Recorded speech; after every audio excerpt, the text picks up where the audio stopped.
Hi everyone, welcome on today's show. Welcome to Football Fan Zone, and another episode. And today we have Tottenham Hotspur's fan Uzo. Once again, before we even start, this was such short notice. Thank you for getting on the show. Really, really appreciate it. Yeah, so we have a Tottenham Hotspur fan in the building. Uzo, how's it going, man? It's going. Surviving the the transfer window and all of the rumors and the disappointments, and you know how that goes. So Yeah, yeah, for surviving. sure. It was a very hectic season. I'm talking from a Chelsea fan perspective, and I assume for you as well. It Yes. was, I think it was a roller coaster season for Tottenham, and for Chelsea it was really bad. So obviously, we got the Tottenham legend. I don't know if you still call him a legend, but I think the most of the footballing world see him as a Tottenham legend. Mauricio Pochettino started officially 1st of July, but we always knew that he was the coach. I'm guessing a lot of Chelsea fans want to know from a Tottenham perspective. Of course, he did most of his best work for your team. So, what is Pochettino really about? Like, what do we need to expect from him? Yeah. I guess quick point of order. I wouldn't really consider Poch to be a Spurs legend. Um, I think I think people will look back with fond memories, and I think he was definitely one of the modern day great managers that we've had. But the club's history, completely thwarts anything that he's done in the last 20 years. But again, this is why most of the fans are, dissatisfied, is because the standards of the club and the reputation of the club have fallen so low that um, a 5 year run of consistently challenging or being in and about the title picture and making some decent cup runs is looked at as legendary because of the standards. So that's besides the point. But um, I think people will look back with fond memories, but obviously all of that is tainted now by his Chelsea appointment and his subsequent interview, which I think really drove the nail in the coffin, where it was like, okay, yeah, this guy's fully Chelsea now. So you know how those worlds mix. But if I take off my biased hat and try not to feel any ill will towards him or any being slighted, I'll say Poch is about um, the way I would describe him is he's a culture setter.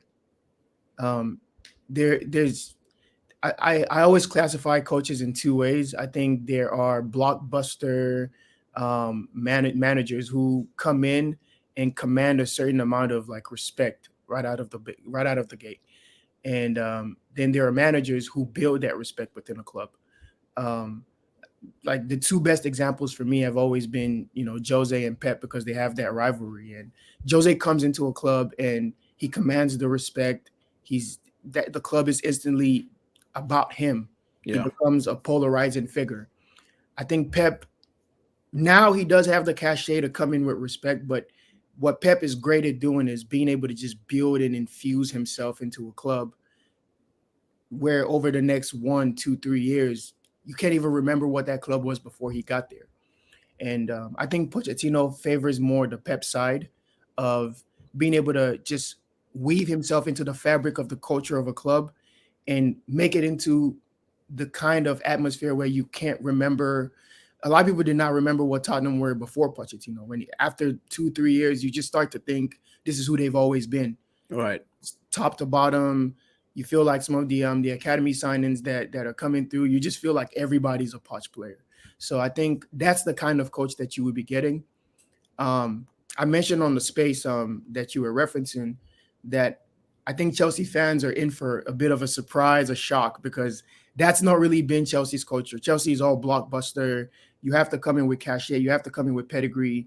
You have to come in and say the right stuff and win and just be bravado. And you saw that didn't work out too well for Potter. Like, I think Graham Potter is also kind of a culture setter of a coach, maybe to a much lesser degree than Pochettino, but and he came in and he tried to do the braggadocios, yeah, we're That- Chelsea, we're gonna go out there, we're gonna do this, we're gonna do that. It didn't work because that's not yeah, who he is. Like that wasn't him. Yeah, and I think more importantly, I don't think that's what you guys are as a club anymore. I think a little bit of that came from the Roman element, where you knew there's this Russian oil tycoon, billionaire, multi-billionaire, that's his vision for the club kind of came through in his managerial appointments. That's not the case anymore. It feels like it's now more data driven. It's now more about long-term investments. You see the 8-year contracts and whatever. So I think what most Chelsea fans, at least the ones that I've been, able to speak with, are going through now is a bit of like a metamorphosis. Like, okay, we're looking at football a little bit differently now. Like, okay, we don't win a trophy next season. Maybe it's not a failure. Maybe we can look at progress and we can look at point tallies. You guys would never have accepted that ever. 3 years ago. Never. Chelsea used to always win things. That's one thing I've always known about Chelsea in my supporting career. So I think Pochettino is an upgrade on the culture that Todd Bowley is trying to set at Chelsea.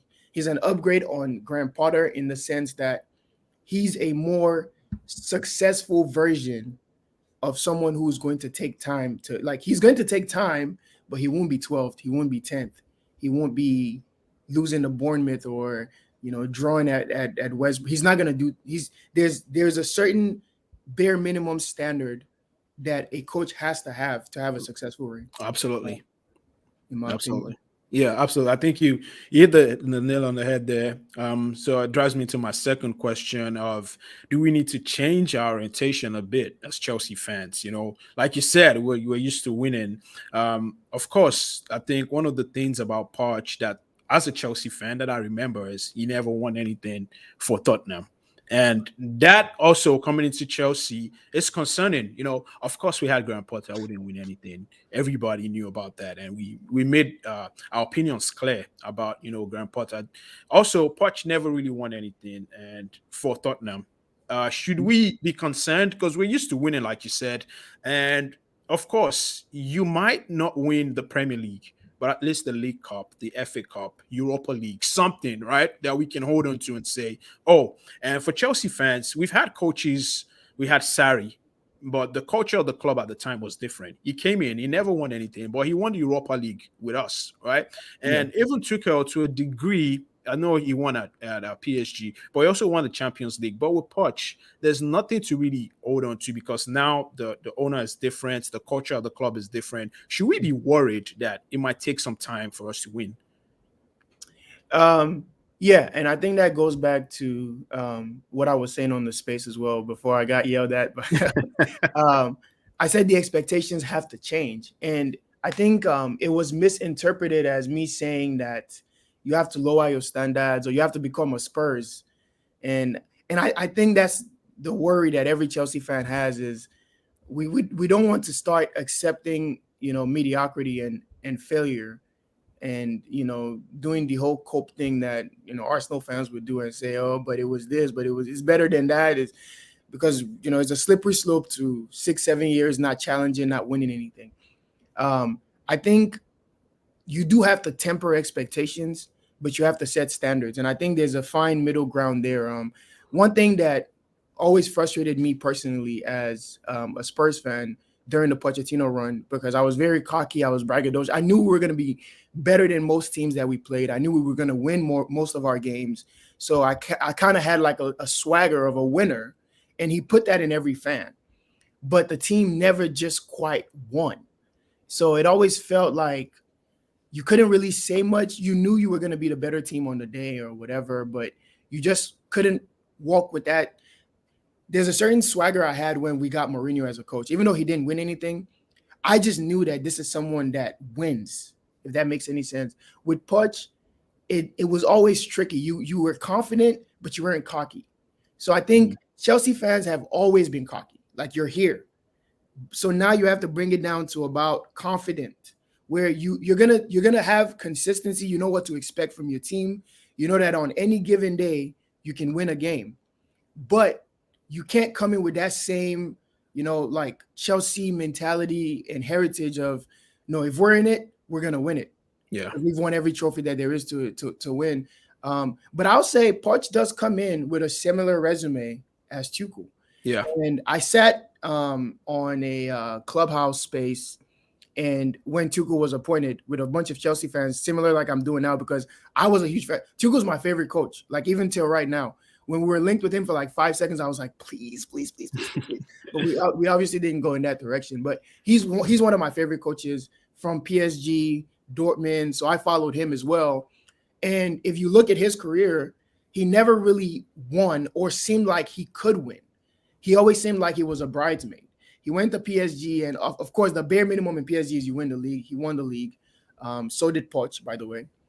So I don't even know where people get this whole like. At least he's won now. He's won. Yeah, yeah. But that tells you that trophies don't really count.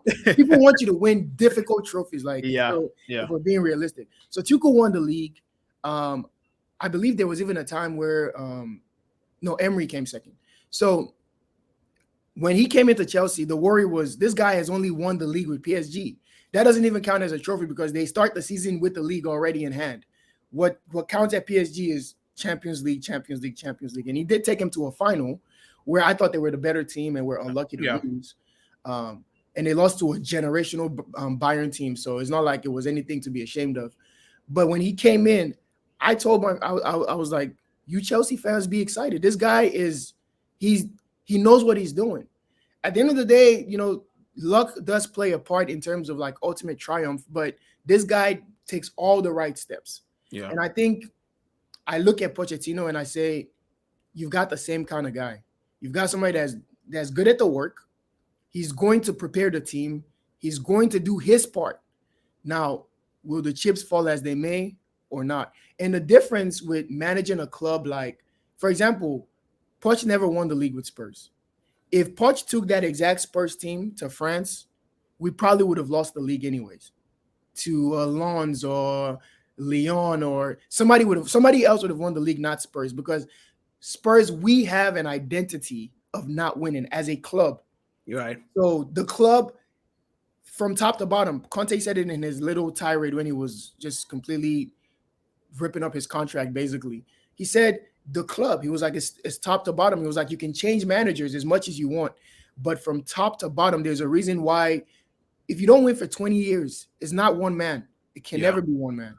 And the fact that he came the closest to winning, in my opinion, tells me that he's got something about him that wants to push the club to another level.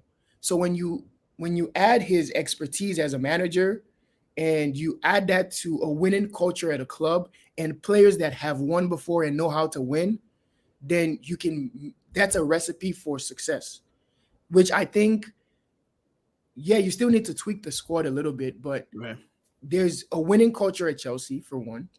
And there are players in the squad currently that have won, guys like Thiago Silva, guys like Sterling, seasoned veterans, even Aubameyang. People try to make him a joke, but he's won. He's won a lot. He's played at massive clubs. These are guys that have influence. Enzo Fernandez just came off of winning a World Cup. So you have Nkunku, French national, won, I think, German. DFB Pokal. DFB Pokal Cup this last season. So you've got guys in the team. There's some guys still left from the Champions League run. So they know what it's like to win. Yeah. Made 2 finals 2 seasons ago. So these are guys that have winning pedigree. When you mix that with a coach who knows what he's doing, there's a recipe for success there. And I think people dismiss Poch as a manager because a bulk of his career was spent at Spurs, where there's no expectation to win. One of the reasons he left was because they refused to rebuild a squad that he knew was already past it 2 seasons before. We go 1 season, don't sign anybody. The next season, we sign a few people, but they're not the right people. And I think he just read the writing on the wall and he down tools. And the weird part of his career is you go to Southampton, overachieve. You go to Spurs, overachieve. You go to PSG, about the same standard. And I'll say, if not for Real Madrid doing what Real Madrid do, PSG were looking like the best team to win the Champions League the year before Poch got sacked. People forget they were up, 2-0 on aggregate in that game. And if not for your goalkeeper completely losing all of his senses, we can be talking about PSG making that run instead. The Champions League is such fine margins. We see Pep didn't win it for a long time. And he even said, only reason I won it this year is because his striker missed point blank range, easy header. So Champions League is just weird like that. So when people judge Poch's career in a negative light, I think it's interesting because we don't see his stint at Tottenham as overachieving anymore. Now we're pretending like he was just a failure. This is a club that hasn't won anything for 20 years. Right. So when you say you had the most successful period for a club that has never reached those heights since, then I think if you looked at his career as some kind of upcoming manager that no one had heard of, it would be different. But because he was in Premier League doing this, we kind of like look at it in a bad light, thinking, oh yeah, he's just not a winner. He doesn't have, aura. That's the thing that everyone. Bro, I was going to that. That's all right. Yeah. But when I listen to interviews, people talking about him, this guy commands the dressing room. He's no nonsense. He sets expectations. He sets standards. He wants to win. One of his famous quotes was that trophies are for egos. But people take one part of that quote. They don't tell you the rest of it. He said, what is more of a measure of your mettle is your ability to sustain competition. It's not saying, oh, if you never win anything for 20 years, you're good. He's saying if you win, for example, Leicester, if you win an FA Cup 2 years ago and now you're relegated, it looks more fluky. But what he's about is building a dominant force that can continue to challenge. And so when I look at his career, I think people unfairly castigate him in a negative light as an underachiever, when in reality, he's an overachiever. He's overachieved in every job that he's had since he became a first-team full-time manager. Oh wow, yeah, awesome. I think you really gave like nice insights on and put everything in perspective there. I think a lot of people will appreciate that. And you talked about the squad. Mhm. Right now, we have a lot of young players. I read some things about Poch. He likes to work with young players. Um, but there's this concern that our players, we have a lot of inexperienced players, especially, right now we let a lot of players go, and our club is a little looking light in terms of experience. You mentioned some players that have experience, but overall, compared to the Chelsea team that we've always known, Mhm. we have players like Madueke, we have Andre Santos, a lot of young players that we don't know a lot about. Is that a source of concern, or is that just Poch in action? He likes his squad to be of a certain age limit, would you say? Um, I think it fits him. It fits most of his philosophies. You go all the way back to Southampton, Mane, Wanyama. Those are guys that he was, bringing Schneiderlin. He was bringing up those guys. Um, you look similar in Tottenham. People forget he's the one that gave Kane his start. Dele Alli signed him from MK Dons. Made 100 million player out of a 5 million investment. Um, Guys like Ericsson, when Ericsson was bought, it was looking like the worst. He's in that picture, that famous picture for Tottenham with the bail money. Yeah. You look closely, he's Oh, one. really? Yeah. Bro, I People didn't even thought know that. everything was a flop because they were all very poor. I mean, some had upside. Obviously, Lamela, Ericsson ended up working out, but these are guys that he got the best out of during his stint at Tottenham. I think the nature of your squad now is more of a reflection of how Todd and those Leipzig guys want to Vivel and them want to shape the fabric of the club.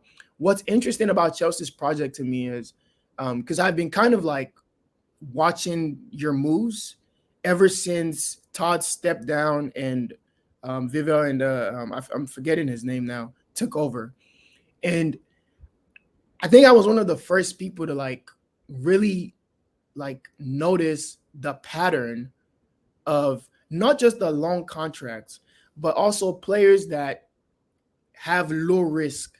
And by low risk, I mean like even though everyone has felt like Chelsea has spent too much and they've overspent, but we look at this transfer, and I think this transfer window kind of proved my point that I was thinking.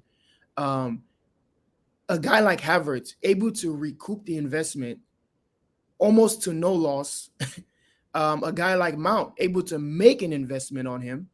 And then you've got guys like Gallagher that are linked with moves for 35, 40, 50 million. I believe you turned down 40 million from Everton. Yeah. So these are These are investments where it's low risk because if the player doesn't work out, they're still young enough and Get the value back. talented enough Yeah. that you can flip them for similar money or at most a marginal loss. So I look at the nature of your squad and I think as much as I say Chelsea fans temper your expectations in terms of like being able to succeed, have instant success like you're used to. I don't think that will come. I might be wrong. I don't think it will come. I think the way the league is set up right now, you need to have continuity in order to challenge. Is the reason why Liverpool fell off because they lost a lot of the continuity that they had, losing a Mane in the season that went by, heavy legs and some of their older veterans. The team just didn't gel the same, and that's why they couldn't mount a challenge. You see a team like Arsenal, they've kept pretty much the same core for 2-3 years now with Arteta, and he just keeps adding and plugging holes. So in this league, I think you need continuity, and Chelsea have no chemistry right now. You'll be starting from ground zero. So at the bare minimum, it's going to take 6-7 months to really see an identity in the team. Um, but the squad is so low risk that if any player doesn't work out, if a Mudryk doesn't work out, or a Madueke doesn't work out, guys like Enzo, I mean Enzo will work out because he's one of the best talents in the world, but just kind of Andre Santos, guys like that will fetch similar money, maybe more sometimes than you paid for them. And I think everyone wants that club to be run well. And I think that's a sign that the club is being run well, run in a sustainable manner. We know Chelsea to be loan army. So a lot of that is still in your identity. The only difference is now I think a lot of those young players will be given an opportunity first before just being deemed as surplus to requirements. So yeah, I just think it's an identity crisis for most Chelsea fans because you just have to find a way to meet in the middle where Yeah. you're not going to get instant success, but at least you're not going to be run, stupidly buying guys like Lukaku at 100 million premium, which never looked like it was going to work out. Investments like Bakayoko, Drinkwater, guys like that. This is now a more happy medium where you're not going to have those poor signings, but you also retain some of that identity of young, talented players coming through. But now you get to see some of them in action. Even though it takes 2-3 years to build a winning team, then most Chelsea fans will not want to hear it. Yeah. And we all take on the identity of our club, so I understand it. But I don't say it as you should lower your expectations. I say you will have to because this is clearly the man's identity for the club that he's purchased. Right. And so now you would have to decide I'm not a fan anymore, or you have to fall in line with the expectations of the club now. Yeah. Yeah, for me as well, the identity crisis, like you said, I've been struggling with that a little too. Like, I know my club to always win. At the same time, I knew that there were a lot of deficiencies at my club with the last administration, like the Roman era. We always won, but I knew it wasn't perfect. I knew it was just a matter of time. Things would start to happen, and football was also constantly changing. We have FFP rules now. Before, when he took over, there was nothing like that. So things keep happening. So I feel like this is the most sustainable way to run the club. But of course, we might suffer in terms of winning trophies and things like that. So now let's talk about style of play. What should we Okay. expect from Poch? We seen Arsenal, we seen Arteta with the inverted fullbacks. We see Pep, and a lot of people have said a lot of things about his wing backs too, like his fullbacks. They made mention of Danny Rose, how he completely transformed Danny Rose, and now we also have some exciting fullbacks. We have Rhys James, like we have Chilwell. What should we expect from Poch in terms of the style of play? Yeah, I think the club, the way the squad is constructed right now really suits him. I do think you need a dominant DM like a Wanyama type of player, and that's actually very in line with Chelsea's history as well. Jeremy and Makelele and Mikel, guys like that. You need that stalwart in defense. It doesn't have to be a dark skinned African guy, but you need someone with that kind of like bone breaking destroyer type of build. Poch likes players like that. But everything else seems perfectly in line with his philosophy. I think even down to your striking, I've heard a lot of Chelsea fans, really, really like almost borderline depressed that you're not going for maybe a Osimhen or Vlahovic. Or I think even with the striking options that you have right now, you have a squad that's constructed to be successful. Because he likes, so Pochettino famously always played a 4-2-3-1. But he also could use a back three with like the center backs pushing into like tight spaces, bringing the ball up. You see guys like Vertonghen who were very good at bringing the ball up, finding a pass. Guys like Alderweireld. Now we were lucky to have that pair in terms of their ball playing ability and the way that they were able to break lines with the ball, which aided our buildup. But one thing that allowed them to thrive is having that destroyer that can drop in at Wanyama. Unfortunately, Sissoko, I don't even know why. But we had Musa Dembele, guys who could like um, kind of be physical in the middle of midfield and win the ball back. And then we had defenders who could really like build up play. And of course, we had the flying fullbacks in Kyle Walker and Daniel Rose. I think something similar at Chelsea. We know you guys have probably the best crop of young center backs right now with Fofana. And I really, really, really rate Badiashile.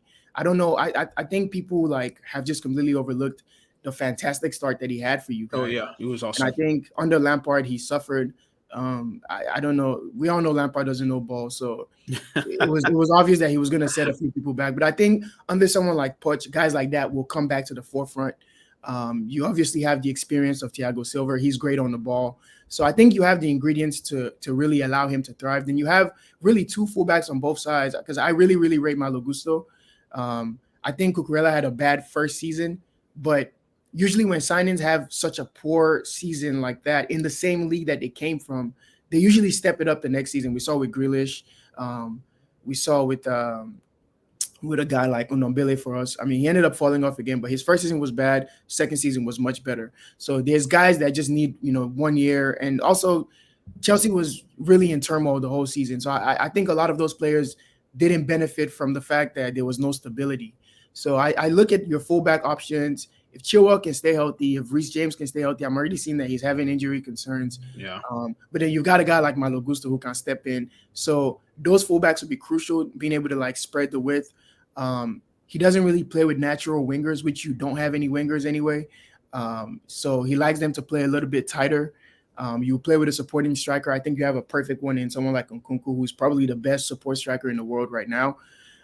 So I think the ingredients are there for him to really shape the team. I think he'll get Enzo a bit further up the pitch, maybe get a destroyer at the base of midfield, and then you can kind of have. I was thinking Havertz would stay. Havertz seems like a perfect Poch player to me, I thought that but, too. but I think he wanted to leave more than anything else.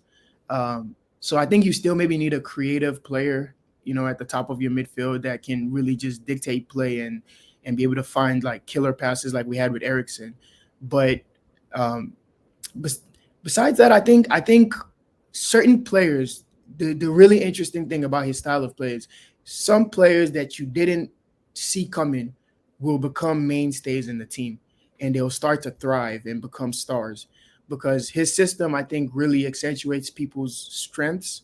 Hmm. And like you said, he has a reputation for working with young players as well. So I think the most exciting thing is seeing which one of these players that aren't being talked about right now will become that next, big thing or that next crucial part of the club, like a Lewis Hall or Madueke and Nicholas Jackson, which I thought was a very underrated signing.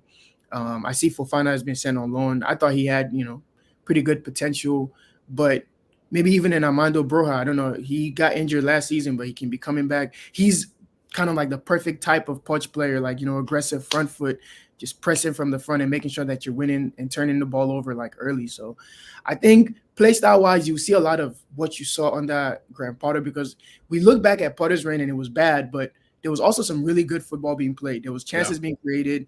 People Hmm. weren't converting the chances. They just lacked that cutting edge. I think Poch will refine that a little bit more where you'll be scoring more goals. You'll be more defensively solid and you'll be able to see like high pressing, high intensity football. And I think it can be exciting, but again, Chelsea fans don't care about exciting ball. You guys will park 11 people behind it. It's all about winning. So Yeah, we that's just want to where, win. there's a bit of a clash. That's the only thing. But I think the Yeah. ball will be very exciting to watch, as much as it pains me as a Tottenham fan. Yeah, I was gonna get to that. So, as a Spurs fan, are you worried? But About Chelsea, yeah, I'm always worried about Chelsea. As a Spurs fan, I think every Spurs fan, if you put them under a lie detector test, they'll always tell you we're worried about Chelsea, because I think more than Arsenal, Chelsea have been a thorn in our side in our recent history. Like, you go back to the 15-16 season, where we were looking like we finally had a run at the title with no competition. And we're thinking, oh, Yeah, it's Leicester. They're in relegation. They're going to fall off. They're going to fall off. They're going to fall off. Boom, boom, boom.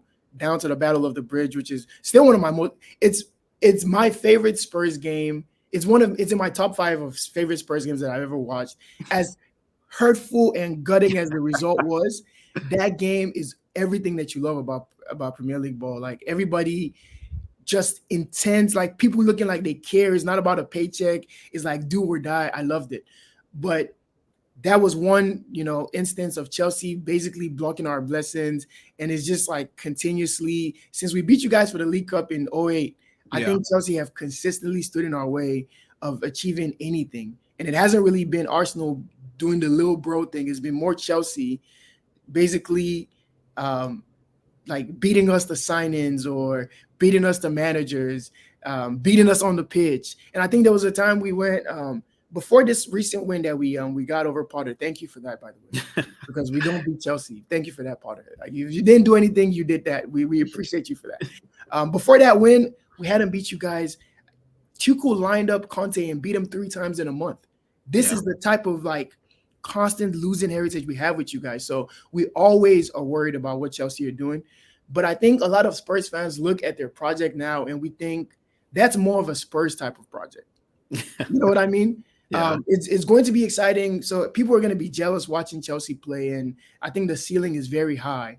But I don't think we're worried in the sense of, oh, Chelsea's going to go win, another league double, or they're going to go do a deep Champions League run, or they're going to be challenging for the title in the next 2 years.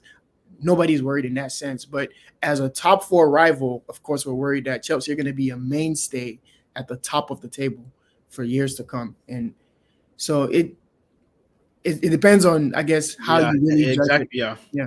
Now we're more so worried about Arsenal because they now seem to be taking that step towards like wanting to win major trophies. hmm And we know that just puts us further and further in the shadow. And yeah, we're just yeah, there to yeah. I'm a little bit worried too. I'm not even gonna lie. yeah, I think we can all admit that like, the way Arsenal are moving right now is a show of intent. It's a Yeah. show of intent, and it's not an Arsenal show, so fuck those guys. But respect. All right, man. So I watched Dele Ali's interview, the big interview, obviously during the week, and a lot of things were said. But of course, like always, I'm sure that's one of the players that you admire that played on the pitch, and we just want to send a heartfelt message to him. At hopefully he gets back to the level that he belongs to.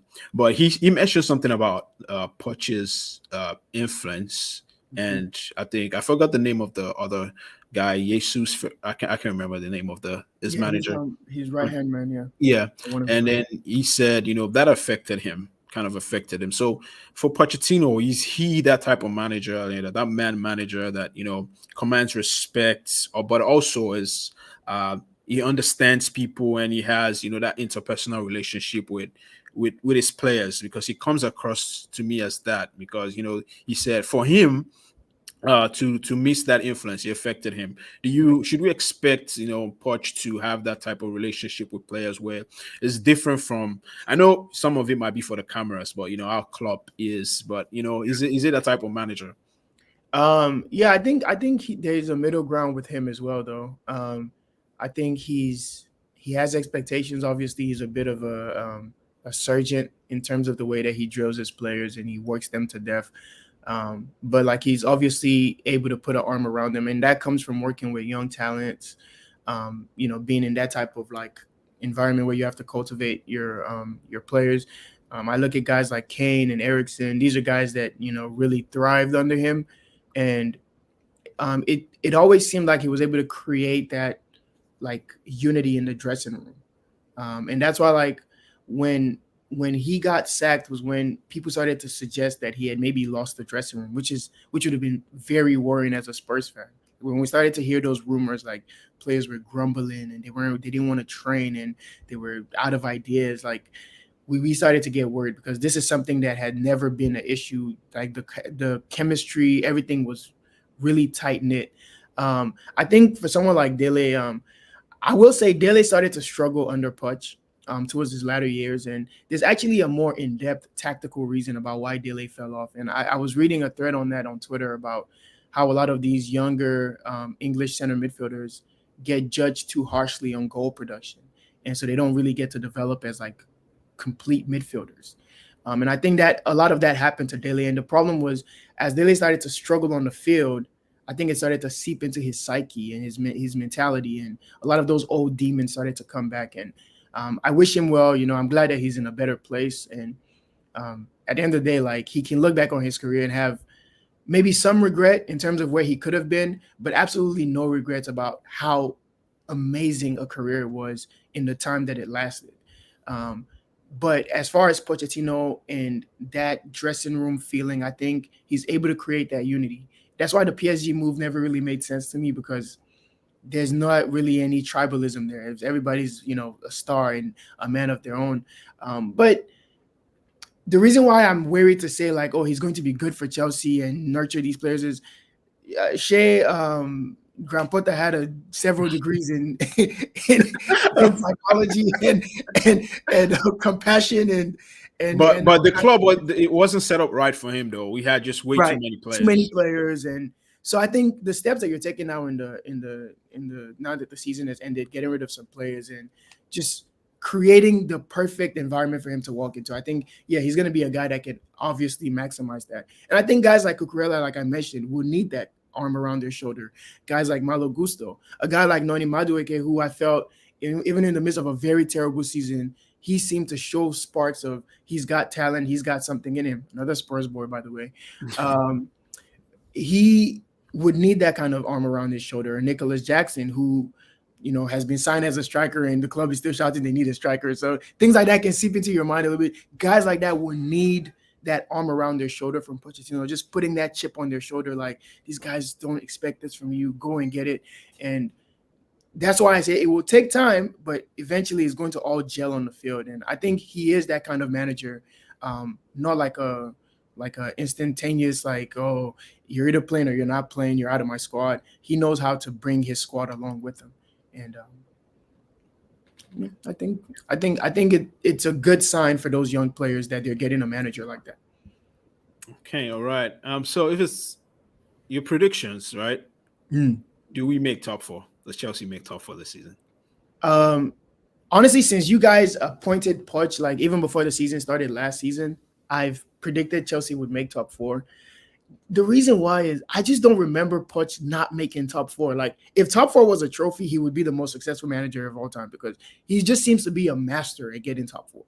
And I remember when he took over Spurs and how terrible we were, like just absolutely bad. Soldado, Adebayor, just completely fractured squad. We didn't know have a direction, and I think he still took that club. If I remember correctly, I think we went sixth first season, first half season or something, and then we immediately came top four the next season, and we never dropped out of the top four after that. And I think there was even a time we didn't drop out of the top three for 2-3 seasons. So he's a manager that is, and again, because he has a base level consistency, that the performances, the results will never drop below this level. That's what you need to really challenge for the top four, because you see guys like Eddie Howe or even Ten Hag to a certain extent, a bulk of the points that they got for top four came in spurts, like just win 6 in a row, scrape a few 1-0s, and then you get top four at the end. Poch is more of a consistent, steady, like he can start the season at fifth and never drop below 3 to 5 the entire season, because all of the results would just be consistent. And so I like Chelsea in the top four. I'm waiting to see all of the transfer moves. And then I think Mount's going to United can be a huge factor in top four for me, because I don't think United would challenge for the title. I think top four is going to be a fight between United, Liverpool, Chelsea, and maybe Newcastle will make some noise. I'm predicting them to fall off, because I think they're riding a high. Yeah. At some point it's going to drop off just a little bit, and then it'll be 6th, 7th range for just for 2 seasons before they jump back in. So I'm thinking United, Liverpool, Chelsea's are definitely in the mix. I don't think we're in the mix. I think we're a top 6, 7 side right now. So I think it's a little bit easier now to challenge for top four because you're looking at Liverpool and United, and they both have Europe. You don't have Europe. Um, so Poch, no Europe, master of the league. I think he's a master of the Premier League. I don't know. People look at his like entire time. I'm like, he even with Southampton, his average league position is probably like fifth or sixth, like across all the clubs that he's been in. So there's no reason why I don't see Chelsea getting top four. My way too early prediction would be Chelsea get top four, and I'm thinking that Liverpool will miss out.